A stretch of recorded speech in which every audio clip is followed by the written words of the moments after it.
میدونم تو هم باورت نمیشه که در صنعت زیبایی ایران فردی با درآمد میلیاردی عنوان ملکه خلاقیت رو به نام خودش کرده باشه.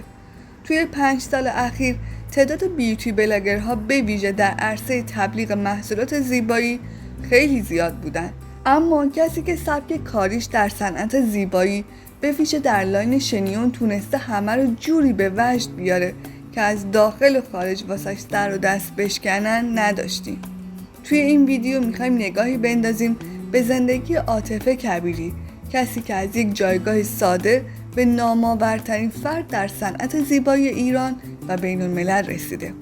شاید وقتی داری ویدیوها و استوریهای عاطفه کبیری رو نگاه میکنی با خودت فکر کنی که خب این که چیزی نیست، همه میتونن انجامش بدن، ولی وقتی بدونی که چطور به جایگاه امروزش رسیده قطعاً نظرت عوض میشه.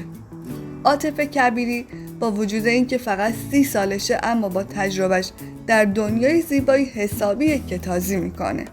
اون از سال 2013 درست از زمانی که 16 سالش بود رویای آرایشگر شدن رو داشت. اولین لوکیشن کارش هم یک سالن زیرپله 20 متری خیلی کوچیک در تهران بود. مشخصاً اون موقع مثل الان خلاقیت نداشت، ولی در حال پرورش خلاقیت و نوآوری در کارش بود. عاطفه کبیری برای ارتقا و عیان پلن‌های موفقیتش سال 2018 راهی روسیه شد تا مهارت و تخصصش رو در این زمینه آپدیت کنه. با توجه به پتانسیل بالا و شخصیت کاریزماتیکش تونست خیلی سریع خودش رو ارتقا بده، به طوری که از سال 2019 خودش ورکشاپ‌های آموزشی برگزار می‌کرد. فعالیت‌های گسترده این چهره محبوب در دنیای زیبایی موجب شد که آوازه کارهای کبیری نه فقط در ایران که در سطح بین المللی هم تأثیرات گسترده بذاره. عاطفه کبیری رفته رفته با برگزاری ورکشاپ‌های آموزشی و پرورش مهارت شنیون در سطح بین المللی موجب شد تا نسل جدیدی از شنیونکاران حرفه‌ای شکل بگیره. اون در سن 26 سالگی با برگزاری یک سمینار آموزشی با حضور 300 هنرجو در برزیل عنوان موفق‌ترین زن ایران رو برای خودش کرد. همه این مسیرها برای عاطفه مقدمه‌ای بود تا اصلی ترین و بزرگترین هدفش رو در عرصه کاریش خلق کنه. عاطفه کبیری فقط به دنبال یک شغل خدماتی پردرآمد نبود، بلکه رویای برندسازی و سبک کاری منحصر به فرد خودش رو در سر داشت. بنابراین شروع کرد به فعالیت و ایجاد برندینگ در فضای اینستاگرام. خلق طراحی‌های خاص و فوق‌العاده متمایز و البته بسیار اگزاجره در مدل‌های شینیونش تبدیل شد به امضای ترند و رسمی عاطفه کبیری. عاطفه با طراحی شینیون‌های خاص و وایرال شونده مثل درست کردن برج ایفل، سبد حصیری میوه، کفش ورزشی و خیلی طرح‌های دیگه تونست ویوهایی رو بگیره که از کل جمعیت ایران هم بیشتر بود. در واقع این شنیون‌های عجیب و غریب صرفاً نمونه کارهای درخواستی برای مشتریانش نبود، بلکه استراتژی بازاریابی قوی بود که اون از یک آرایشگر آقا در اروپا الهام گرفته بود.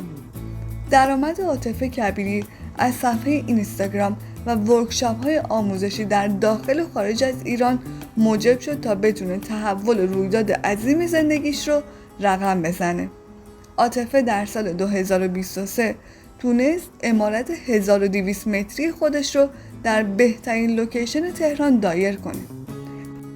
عمارت چم در حال حاضر بزرگترین و تخصصی ترین سالن زیبایی در تهران محسوب میشه.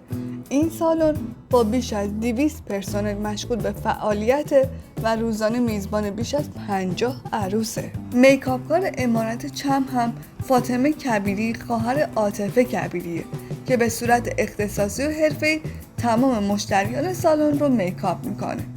یکی دیگه از نکات قابل توجه در سالن عاطفه کبیری ساعت ورود عروس‌هایی که معمولاً از ساعت 2 بامداد تا 11 صبح بیش از 50 عروس رو راهی مهمترین مراسم زندگیشون میکنه.